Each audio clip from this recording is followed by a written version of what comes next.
Let in a little joy, let in a little light, know every little thing gonna be alright. What's the best that could happen? Clear the room for dancing, let in a little joy, let in a little light on Sunday night. And loving too. And you. Oh man, there's always room for an extra help and a joy. Always. And always we're going to invite you into the light and into love and into joy. Even in the midst of loss and sorrow, there is joy, because the gratitude brings the joy all back to you. But tonight we're going to let our hearts feel the joy, but also drop into the feeling of loss when everything is different, everything's changed. And how to navigate the world around us when everything is shifting and changing and it's no longer the same. So here's a song from Neutral Milk Hotel that speaks to that. It's got some very beautiful lyrics and heartbreaking lyrics about wanting to bring someone back from when they're gone, and just the shock of all of that.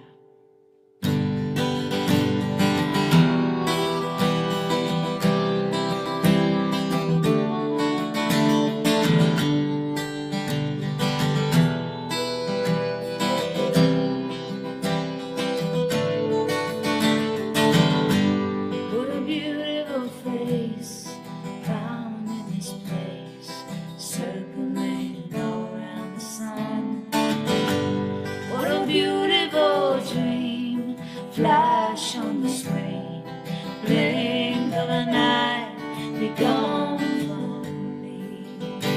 Soft and sweet, hold it close, keep it here with me. Oh,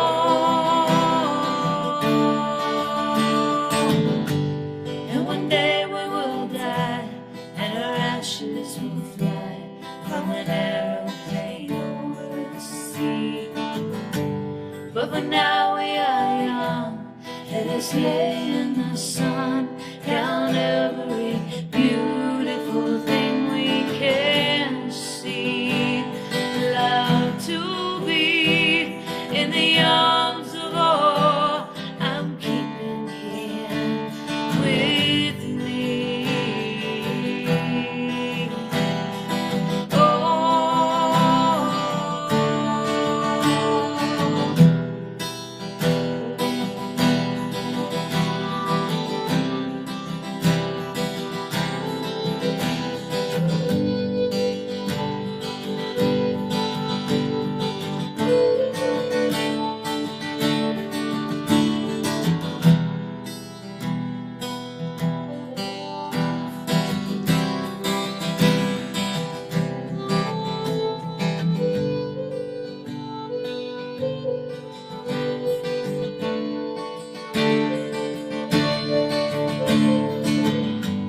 What a curious life found here tonight. Music that sounds from the street.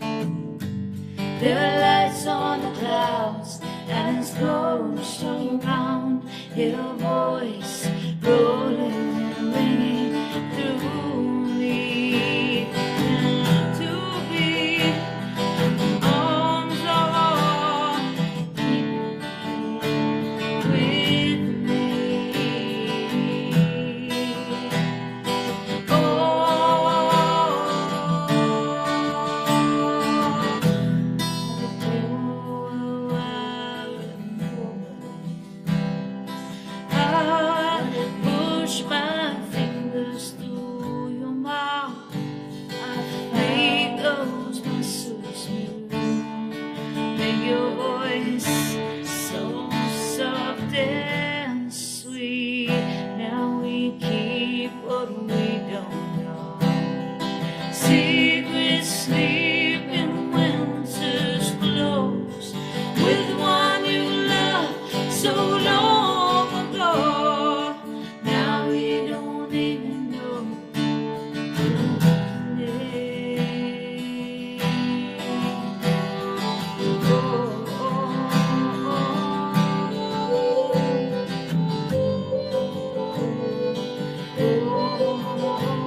be anything at all.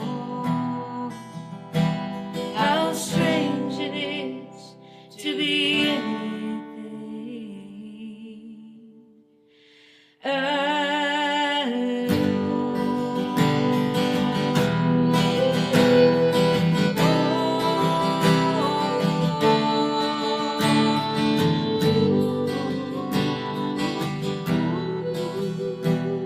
How strange it is to be anything at all.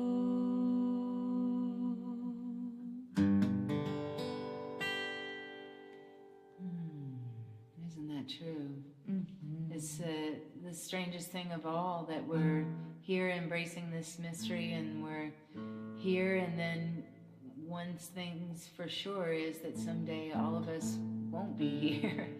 And it's a crazy thing to think about, but I like in that song where it talks about, for now we're young, let us lay in the sun. You know, I even in the midst of loss, and grief is something that accompanies us and we have to learn to coexist with, but even in that, finding those moments where you realize who is right here, what is right here, and finding that, like you said, the gratitude. There's a great John Rodell poem that I would love to read.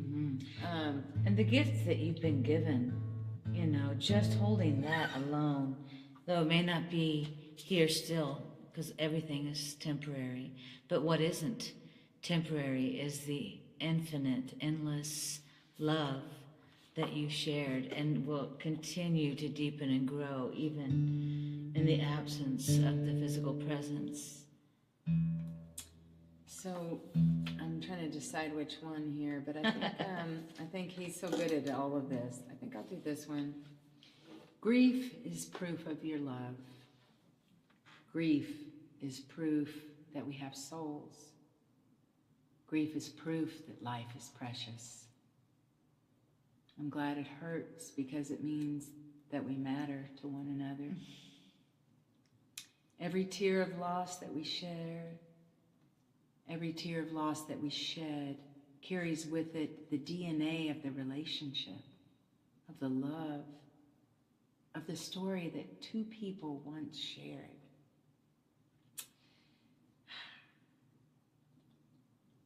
Sunday, I want my heart to be full of potholes and divots that will tell the story of a heart that was willing to be hurt. Leaving our hearts vulnerable is an incredible act of courage. I want more and more of that kind of courage. Grief is proof of love. Grief is proof of the soul. Grief is proof that life is precious. And just to, this was great. This was the bookmarker in this book, and it's a dear brother of ours, Jack Poole. This is from his service. It says, "I'm not a body, I am free, for I am as God created me." And I think too, remembering that while we feel sometimes stuck in our grief, and we just sometimes remembering the freedom that our sick loved one has, that we've cared for, or that we've had to watch struggle, that now they've gotten their wings, that they're liberated from their pain or their suffering. You know, there's always a way to find, even in the midst of the grieving and the pain, that it's this proof of this love that's everlasting. I can promise you that. And so I love him so much. He's so wonderful, so wonderful, and so in touch with his heart and his feelings, and strong enough to break his heart 1,000,000 times and know that it's bigger than any brokenness, that and it can hold all of it. Talked about, just like, it is so true that the hurt, I'm glad I hurt. Can you imagine if you didn't? Yeah. I mean, that would mean that it didn't matter as much, that it didn't get into you as much. Yeah. I mean, and didn't reach you. We know a lot of people who are grieving so heavily.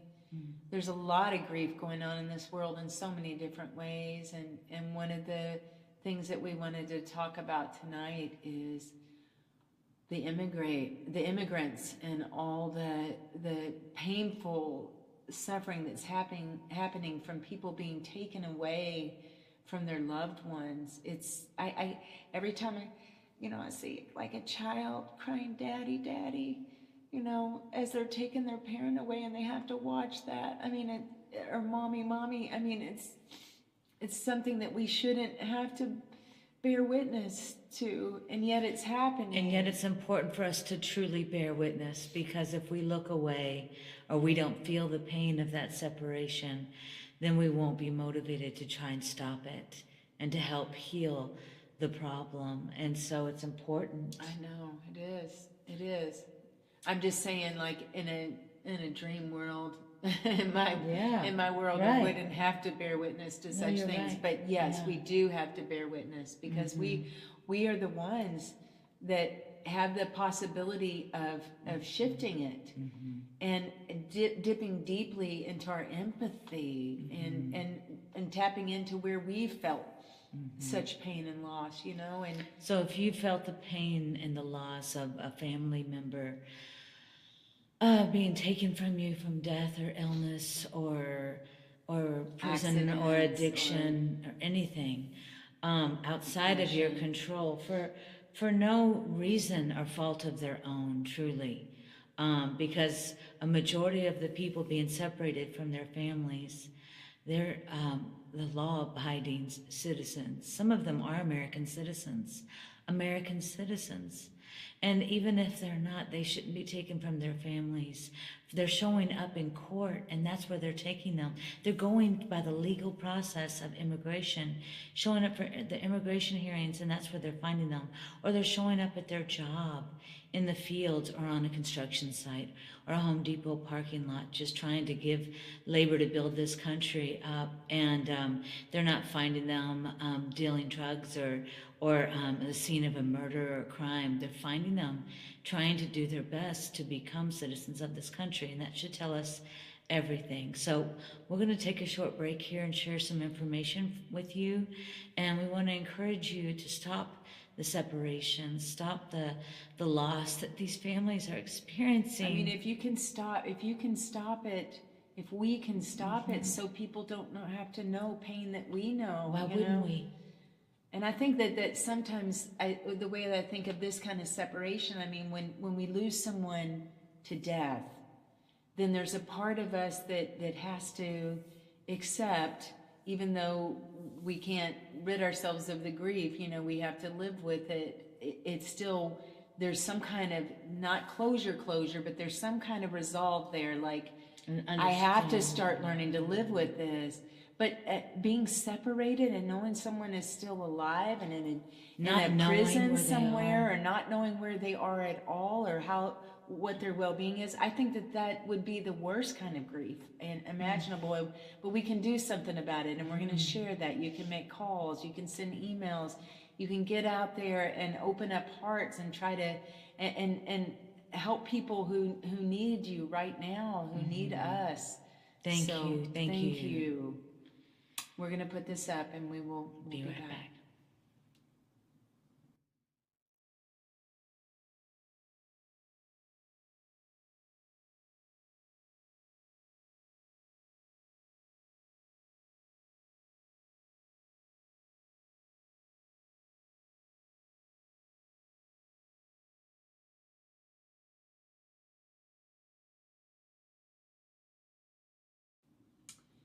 So thank you all so much for doing everything you can to stop this suffering of separation. This is actual suffering that we can do something about. People don't have to know this living grief of being separated from people they love and not knowing where they are, how they're doing. And so thank you for doing what you can, and we promise to do what we can.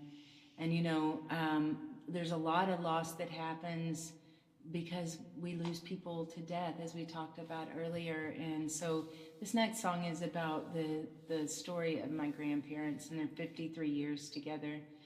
I just watched a PBS documentary about widows, and I know some of our sweethearts watching tonight are knowing that deep pain of losing their one, and they talked about it as like losing half their heart, losing half of their identity, and so we know so many of you who are feeling that ache. I can't imagine. So this song is about my grandparents and their 53 years, and it tells about them as individuals, who they were in the relationship, and how that dynamic, how they flowed together, and so yeah, let's do the song, and then maybe we'll tell a story or something. But I would like to do the song.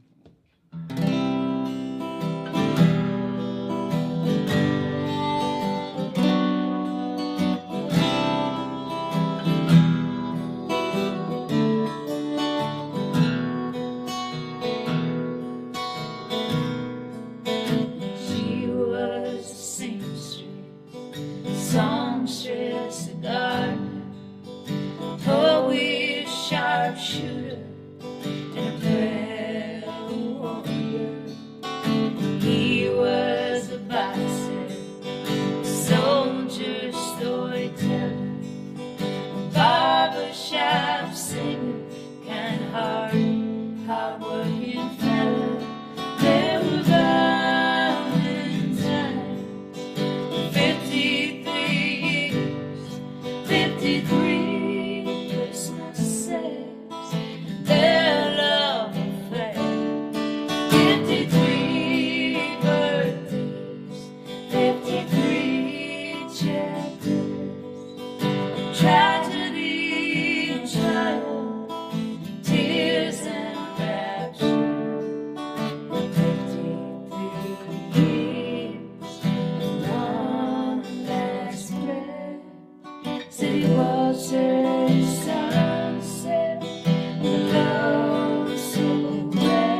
from sunset to dawn, and her soul was free.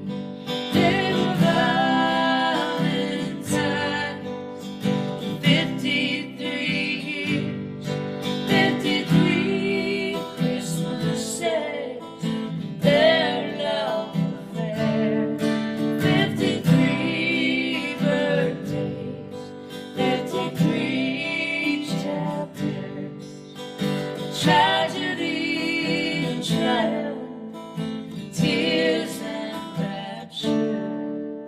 53 years, one last prayer. City Walter to sunset, the love so rare, till she said goodnight here. Good morning,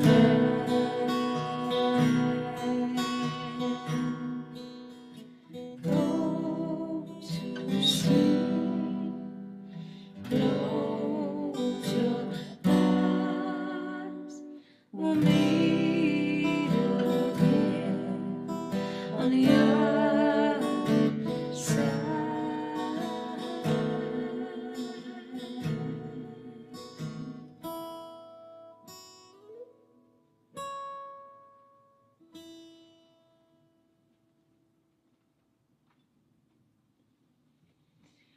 Well, I would like to read another John Rodell, if that's okay. I love this. Your grief is the purest love letter that you can ever send to the one you've lost to death. You can take each memory and cover them in the first-class postage stamps of your deepest longing and offer them up to the cosmos, one heartfelt sob at a time. Don't fret, my love. Your letters will get to where they need to go. I've discovered that angels make the best mail carriers. They gather up all of your mornings and missives with their velvet gloves and fly them straight to the piece of your heart that you've been separated from. No matter the light years between you and the one you've lost, your bereavement is always scheduled for same-day delivery. Every tear that rolls down the grooves on your face is the most tender postcard you will ever write. And it will always get to the one you grieve for. And it will always say the same thing as any other postcard. Wish you were here. I think that that's so important, you know. I know that in talking with people recently that are grieving, it's so hard because when you open it up, it's like, oh, I'm just gonna, if I start, it's just gonna pour out. And if you just consider it as connection, that all that pouring out, that all that sobbing, that all that feeling is reaching the one that you love. And at the same time, their love is reaching you back. You know, it really is. It's a beautiful gift that we've been given to stay eternally connected. And we were just speaking with someone and they said, I'm afraid to start crying because I'm afraid I'll never stop. And so what if you never stopped? Because every time you reached out and you felt that connection, that means that you are having that connection, and that love is being transmitted and being received. And it is that understanding of that part of your heart that wants to be held and heard. And so, yeah, and I think that don't stop yourself. I mean, you will feel better. This is the secret. You will feel better if you let it pour out. It feels like connection. It feels like it opens up space within you, because it's hard. It's like keeping something dammed up. You know, there's all that force behind there. And of course, when it first gushes out, it's going to be really strong. But then it just starts to flow. And then it just becomes a stream, and it's steady. And that steady stream stays with you. Yes. So we do encourage you to, The stream, the ocean. yeah, to let yourself feel and experience it, and remember that Your stream of tears, this one teardrop that turns into a stream down your face, it flows just like a river all the way to the ocean of love. yes. This is for you, Kirsta and Justin.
Shiver me timbers sailing away.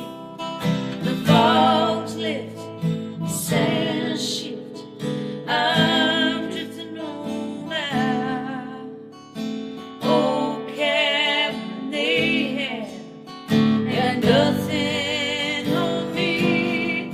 So go on and swallow me, follow me, travel on.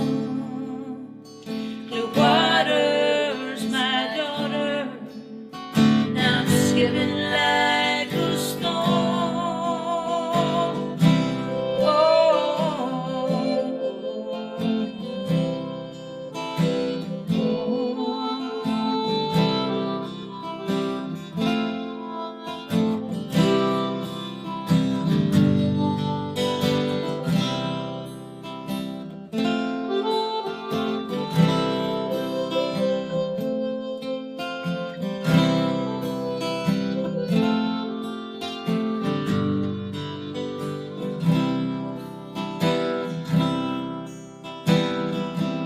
Please call my missus, tell her not to cry.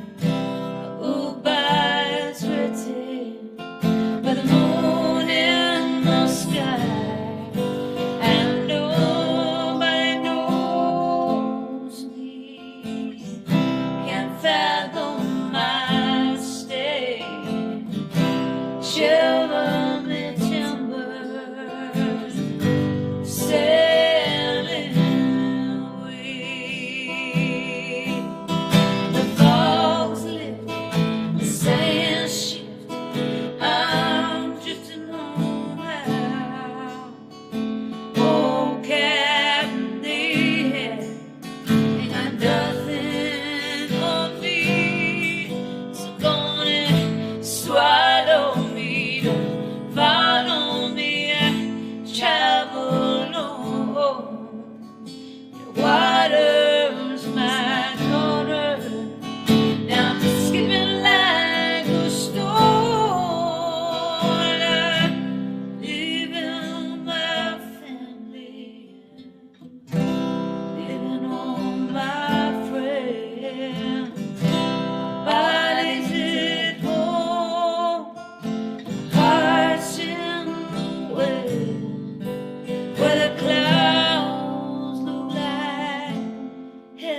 The separation is a reminder of all the love.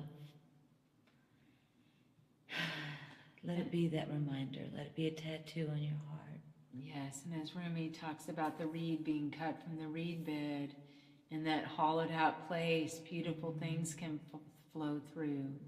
Music, poetry, love letters, you know. You can write letters still. I still a lot of times, you know, I'll write cards to my poppy. I write love letters, you know. It's still possible to express it all. And so just encouraging you to keep those memories alive, keep those feelings of love alive, because they go nowhere. They stay right here. And they'll never, that's something that can never be taken away. No, this from is you. where we felt it all along, even though we missed the physical presence, the depths of everything we felt was always in here. And that's what stays with us, and that's what goes with us too. And let us use the pain of separation to take action to stop separation where we can help it, where we can stop it, and we can keep families and loved ones together, and do it your part to make sure that you're not allowing separation to happen where it needed to be. And the pain that you felt in your separation, let that be your motivator to do something good for someone else. We love you so much. So much. So grateful to you and for you. You are so cherished in this life. Please know we love you. We love you. Mwah.